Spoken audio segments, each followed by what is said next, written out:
Bienvenue sur le podcast Bouger pour grandir.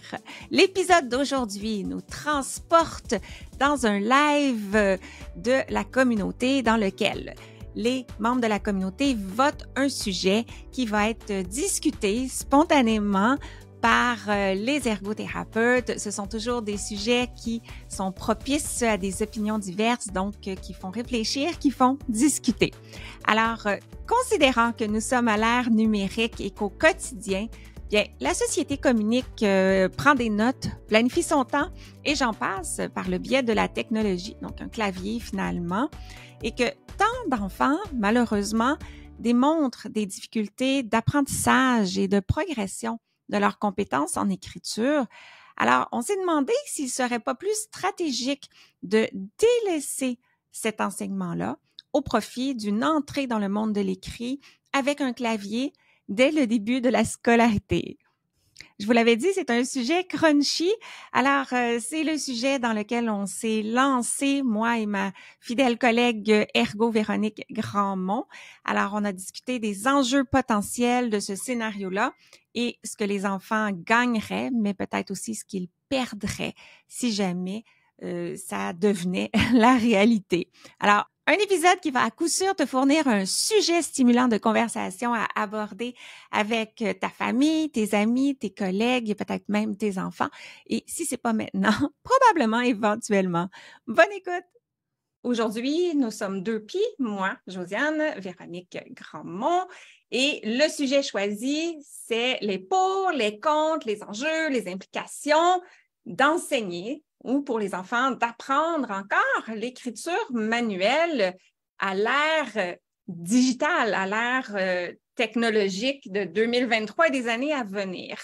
Pourquoi on aborde le sujet? Pourquoi vous avez voté pour ce sujet-là? Est-ce que c'est parce que c'est quelque chose qui serait positif? Est-ce que ça prend tellement d'efforts que pourquoi placer les enfants devant cette montagne-là qui peut paraître énorme en début de scolarité quand on a les claviers, les ordinateurs facilement accessibles, utiles et pratiques? Mm-hmm. Ah, c'est sûr qu'au niveau de l'accessibilité, de plus en plus, les gens ont un ordinateur à la maison, mais c'est dans le processus d'apprentissage, je pense qu'il faut voir les opportunités de un et de l'autre.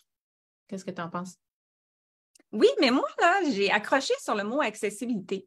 Est-ce qu'on pourrait voir l'accessibilité dans un contexte de situation de handicap? On est des ergothérapeutes. Est-ce qu'il y a des enfants qui se retrouvent en situation de handicap en lien avec l'écriture manuelle? Et est-ce que le clavier ou l'écriture manuelle, finalement, est un avantage ou un désavantage pour ces enfants-là?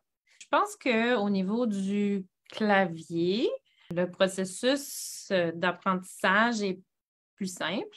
Le plan moteur est plus simple.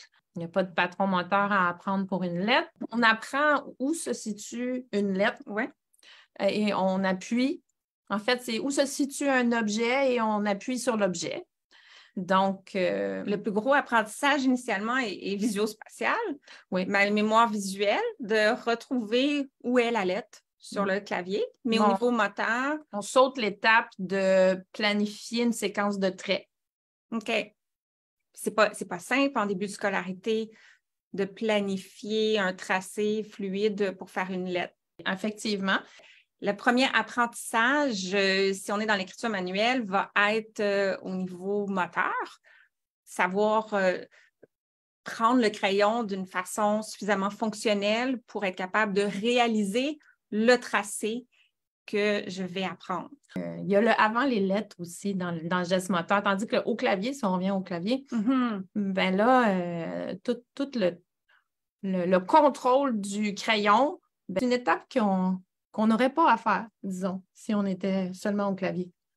Oui, tout à fait. Donc, on peut focusser plus rapidement sur l'apprentissage des lettres, les reconnaître, apprendre leur son, mais beaucoup moins d'apprentissage à faire au niveau de la formation d'un tracé qui est significative en début de scolarité parce que c'est ce qui va mener éventuellement à la vitesse, à l'automatisation de l'écriture. Donc, on déchargerait au niveau de l'apprentissage si on commençait directement au clavier.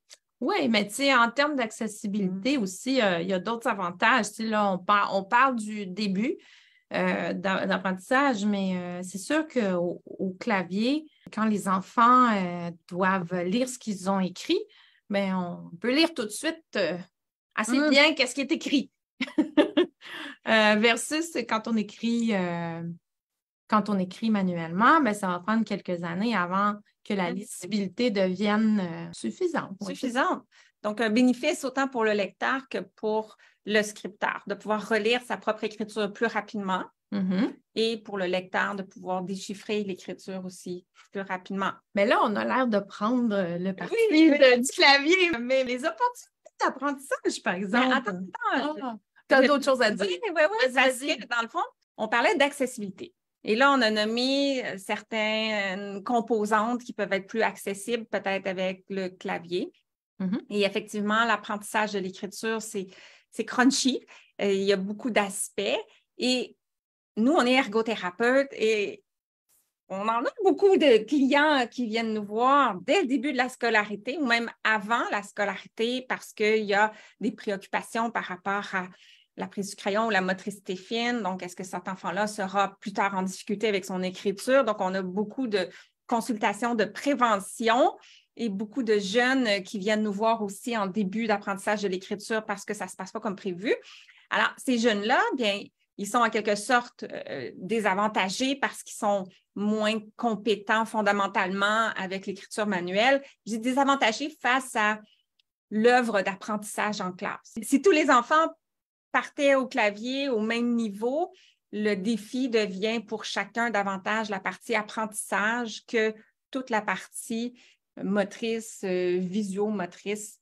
C'est vrai que ce serait l'avantage, mais le désavantage, à mon avis, majeur de tout ça, de toute cette facilité, cette accessibilité du numérique, le gros désavantage, c'est la notion d'effort qui, je pense, est cruciale dans notre société.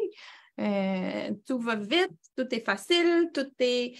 Bon, je pense que le fait d'apprendre à contrôler sa motricité d'une façon plus complexe, plus nuancée que juste un mouvement répétitif, tout ça. Apprendre à contrôler sa motricité, c'est former sa pensée. Fait que, hein? C'est deep. Non, mais c'est vraiment une citation qu'on va retenir. Super important. Fait que dans le fond, moi, je pense que la notion d'effort, il faut qu'elle soit comprise à travers les expériences du corps de l'enfant par des choses qui ne sont pas nécessairement faciles tout de suite. Puis, c'est à force de raffiner, mettre de l'effort, comprendre son corps, comprendre comment son corps peut produire un mouvement, comment s'ajuster. C'est ça qui va former tout notre processus cognitif au fil du temps. Hein? Qu'est-ce que tu en penses? Oui. La société n'est pas facile, ça prend des efforts pour accomplir un peu de tout dans la société en tant qu'enfant, en tant qu'adolescent, en tant qu'adulte. Donc, à travers un apprentissage complexe comme l'écriture, parmi les autres apprentissages qui sont faits à l'école, ça permet à l'enfant de persévérer et de continuer à trouver des stratégie pour arriver au maximum de son potentiel, peut-être avec de l'aide si jamais c'est difficile pour lui. Oui, bien, tu sais, puis nous, comme ergothérapeute, je pense qu'on est là aussi pour voir justement ce potentiel-là chez les enfants. C'est pas parce qu'un enfant a de la difficulté au début que ça ne veut pas dire qu'il ne deviendra pas quelqu'un qui va écrire de façon fonctionnelle puis de façon adéquate. On ne veut pas devenir des robots. L'écriture, c'est très personnel, c'est important. Mais il n'y a pas nécessairement de limite claire à l'apprentissage. Il y a des enfants qui vont avoir de la difficulté à maîtriser l'écriture manuelle durant la période où on leur enseigne et où les autres enfants la maîtrisent. Mais certains vont pouvoir tout de même continuer à progresser au fil de plusieurs années si on leur enseigne et si on leur permet de s'exercer souvent parce que c'est un mouvement qui doit être répété, ça doit devenir une habitude. Tout à fait. Il y en a. Ça s'installe. Pour n'importe qui, je veux dire, la rapidité à laquelle on apprend quelque chose, c'est variable d'une personne à l'autre. certaines personnes vont vouloir continuer à apprendre s'ils ont l'opportunité de le faire. Si on ne leur donne pas l'opportunité, puis on décide pour eux, bon, tiens, c'est fini. Ben là, ils n'ont comme pas le choix. Mais je pense que d'accompagner les enfants dans leur effort, puis dans leur amélioration au fil du temps, c'est un processus important, conserver l'écriture. Développer et conserver, oui, dans le répertoire moteur de l'enfant.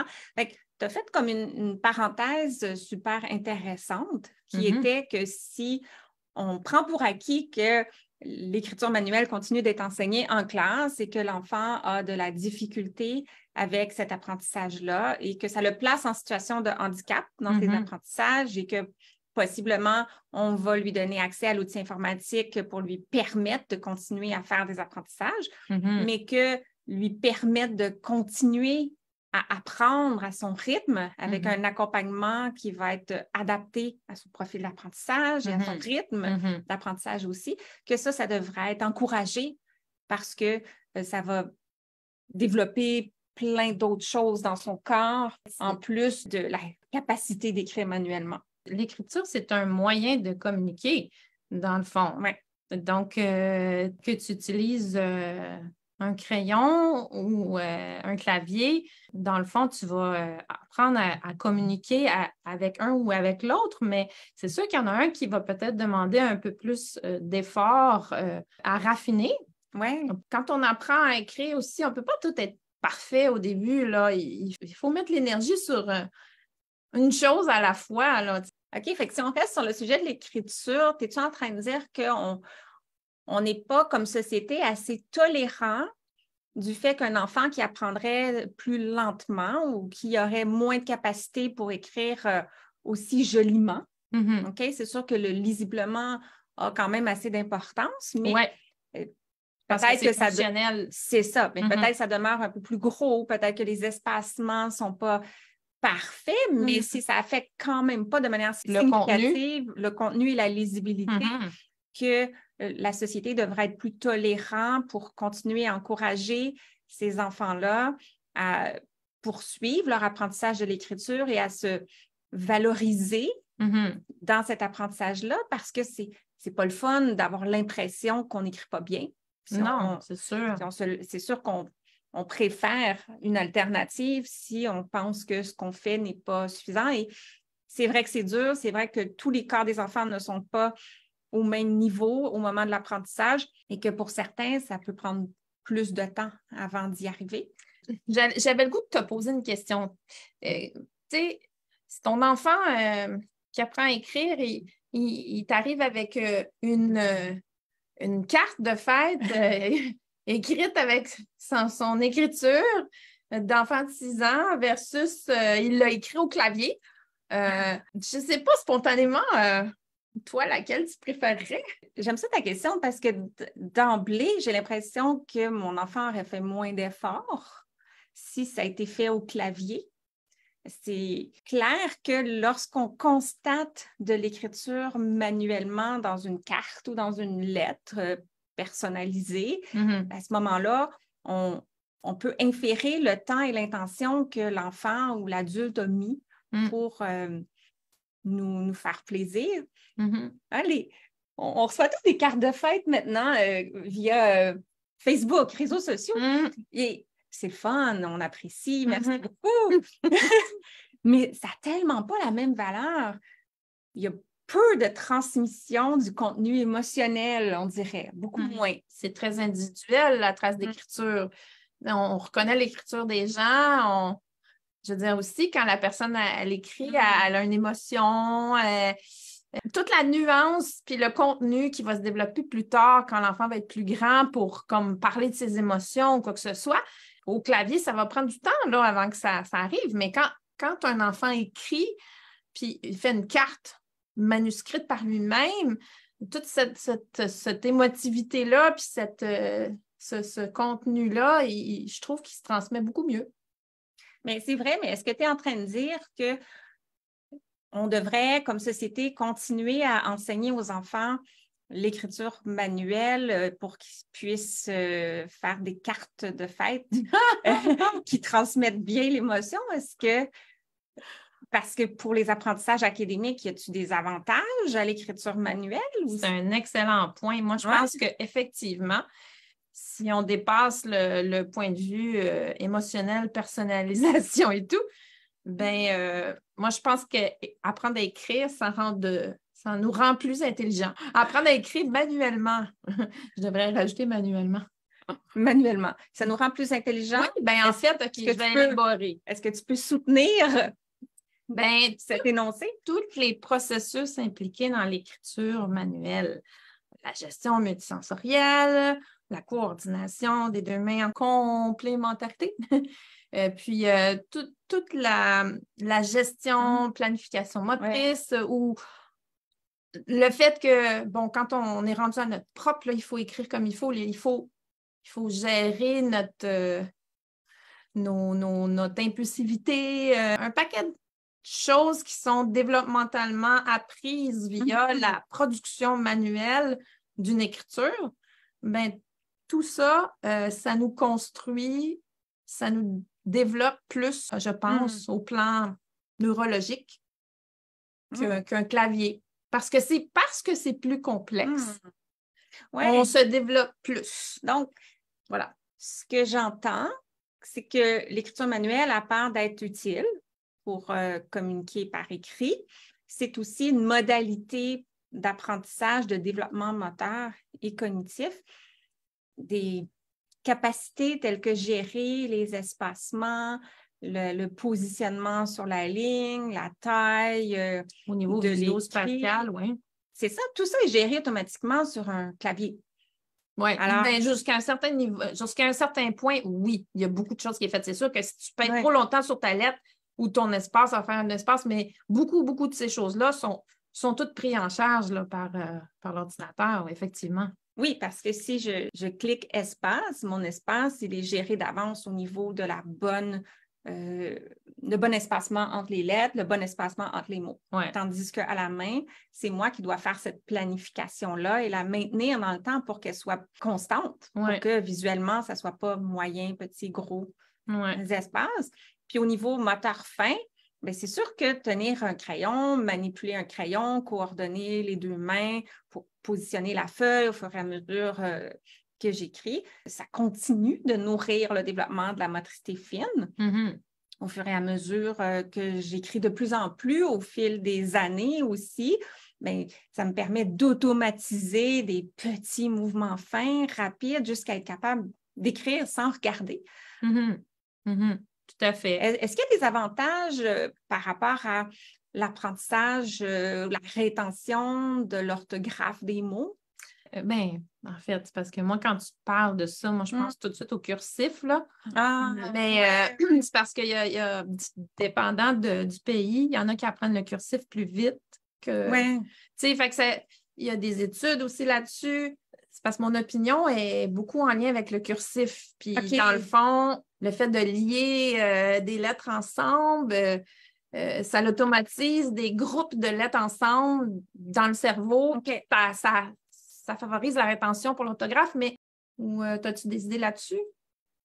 Bien, j'ai lu une variété d'études qui réfèrent à différentes composantes du fait d'écrire manuellement qui soutiendraient l'encodage de l'information parce que ça fait comme un encodage multisensoriel. Donc, quand je ressens, par exemple, la fin de l'orthographe d'un mot, E-A-U, je le vois, comme je dis, je l'ai ressenti avec ma main, puis je le constate avec mes yeux. Et j'ai mon langage interne aussi. Donc, au niveau auditif, il y a eu une portion de mon système auditif aussi. Donc, ça peut faciliter la rétention. Mon opinion, c'est que, encore là, je reviens au principe d'effort. Plus tu mets d'effort dans quelque chose, plus ton intention est forte, plus ton souvenir, tes mémoires sont fortes. Tout à fait. Puis j'ai divergé dans ma tête pendant que tu disais ça parce que ça me fait penser que la perspective des enfants face à l'écriture manuelle qui demande de l'effort, ça devient comme une tâche et un effort et que la composante, le privilège d'acquérir cette capacité-là et d'avoir cette opportunité-là de traduire ma pensée manuellement, c'est quelque chose de pratique et quelque chose de le fun à avoir et de vouloir le maintenir parce que les enfants, nous, en ergothérapie, on va côtoyer beaucoup d'enfants où on est dans le passage à l'outil informatique en considération d'eux et il y a beaucoup d'enfants pour qui ça devient comme un privilège de dire, parce que l'ordinateur, c'est sûr que c'est plus beau, c'est plus fashion de dire j'ai un ordi que j'ai un crayon, mais effectivement, c'est tout un avantage de posséder cette capacité-là. Mais, tu sais, je pense, Josiane, que si tu dis c'est vraiment trop d'efforts, ben là, ça devient plus fonctionnel. Mais si c'est genre un peu d'effort, mais j'ai réussi à le faire, ben là, continue, parce que c'est bon, les efforts dans la vie. Oui, j'aime beaucoup cet énoncé-là, parce que ça s'applique à tout ce qu'on fait, finalement, dans la vie. Mais j'aurais le goût qu'on commence à peut-être répondre à la question ou au sujet un peu plus directement, considérant qu'on arrive à la fin de notre période de discussion. Alors, je vais reposer la question. Je t'écoute. Et on va essayer de conclure finalement avec notre opinion, ce qui est ressorti finalement de notre discussion. Alors, la question de départ était quels sont les pour, les contre, les enjeux ou les implications de poursuivre dans le curriculum scolaire l'enseignement de l'écriture manuelle, même si on est à l'ère du numérique et que c'est peut-être plus indispensable. Ben, les pour, c'est que ça donne des opportunités d'apprentissage au plan moteur qui vont former le cognitif et la pensée. Donc, c'est un plan neurodéveloppemental plus enrichissant, je dirais. Les pour aussi de l'écriture manuelle, c'est que ça donne le message à l'enfant que sa trace est importante au plan personnel, au plan individu, émotionnel, que c'est important. Oui. Fait que ça, c'est deux choses, je pense, que moi, j'ai retenues pour l'importance de... Oui, parce que l'écriture se personnalise, c'est une forme d'art à quelque part, puis d'identité. Oui. Les contes seraient que c'est moins nécessaire parce qu'on a maintenant une alternative. Il y a 20 ans, on n'avait pas l'alternative, donc absolument, c'était nécessaire. Maintenant, on a une alternative qui, au-delà peut-être de l'aspect financier où tout le monde n'a pas d'emblée accès à un ordinateur portable, si c'était le cas, bien, ça serait plus efficace d'apprendre rapidement une modalité pour la communication écrite. Pourquoi en si jeune âge, on voudrait être plus vite? Tu sais, mais je ne pense pas que l'idée, c'est d'apprendre plus vite la modalité. C'est plus comme est-ce que c'est un apprentissage qui est futile dans l'objectif de libérer du temps pour faire d'autres apprentissages académiques. Mais l'idée, c'est est-ce que c'est pertinent d'apprendre quelque chose qui n'est pas suffisamment utile dans la journée d'un enfant quand il pourrait avoir plus de temps de lecture ou autre. Donc, ça peut être une question. C'est sûr que c'est plus d'efforts et ce qui ressort, c'est que les deux modalités sont importantes dans notre ère numérique. Ah oui, clairement. À mon avis. Oui, je suis d'accord. Et que l'apprentissage de l'écriture manuelle demeure un apprentissage qui est grand, qui n'est pas toujours possible de faire par soi-même versus l'apprentissage du clavier. Donc, moi, personnellement, dans ma génération, j'ai appris l'écriture manuelle et le clavier est arrivé plus tard dans ma vie et j'ai développé moi-même ma technique au clavier et j'ai pris beaucoup de rapidité au fur et à mesure où j'écris davantage et je ne sens pas que j'ai de handicap par rapport à mon efficacité au clavier et je maîtrise aussi très bien l'écriture manuelle. De là, j'ai deux choix de modalités selon le contexte. Donc, si je veux écrire une carte, je suis capable de ralentir et d'y mettre mon intention émotionnelle et artistique. Si je veux faire une liste de courses rapides, c'est pratique. Je suis contente de pouvoir faire ça, transporter facilement avec moi. Et si je veux écrire un texte des idées, bien là, je vais aller avec mon clavier. Et je pense que l'écriture manuelle, c'est pas autant accessible de développer spontanément, intuitivement. C'est pas tous les parents qui ont sous la main des cahiers ou des moyens, des méthodes d'écriture qui vont être adaptées au profil de leurs enfants. Mm-hmm. Et ça prend en principe beaucoup de temps d'enseignement et de répétition et de pratique là, sur 1 an, 2 ans pour soutenir l'enfant dans la progression de son écriture. Fait que de là, je te laisse pas parler, je vais ma phrase, perdre la fin. Vas-y. De là, je pense que c'est important de le maintenir à l'école et maintenant, le choix de pouvoir utiliser une ou l'autre des modalités va appartenir à l'enfant en fonction du contexte. Mm-hmm. Moi, je pense qu'avoir plus de capacité dans mon répertoire moteur, c'est préférable que d'en avoir moins. Donc, c'est pas obligatoire de savoir patiner, c'est pas obligatoire de savoir, ça serait quoi un autre exemple, parler une autre langue. C'est pas indispensable, je peux me débrouiller, mais si je peux maîtriser une autre langue, il va arriver des contextes où ça va être intéressant d'avoir une modalité de plus. Mais tu sais, moi, je pense que ça fait tout du sens de dire que les deux sont pertinents, mais que c'est totalement logique d'apprendre à écrire manuellement en premier parce que c'est lui qui prend le plus de temps, le plus de temps à raffiner, puis il a besoin de le plus de pratique. C'est complètement naturel d'enseigner ça en premier. Puis je pense qu'il faut laisser le temps à l'enfant que la maturation se fasse, mais avec le bon soutien. Avec le bon soutien, chaque enfant va se développer à son maximum de ses capacités. Puis à partir de là, il pourra faire un choix occupationnel qui sera en fonction de ses capacités. Donc, l'effort en vaudra la chandelle. Oh! Oui. Il y a un commentaire qui vient d'arriver et je trouve ça intéressant qu'on accueille une autre perspective. Peux-tu le lire? Oui. L'apprentissage se fait aussi par le mimétisme. Les enfants voient-ils encore leurs parents écrire? L'écriture manuelle ne se fait-elle encore qu'à l'école? J'observe une dissociation du pouce uniquement prête à l'envoi des SMS. Wow, merci beaucoup. Il y a 2 informations qui sont ressorties là-dedans. Veux-tu adresser la première et je vais adresser la deuxième?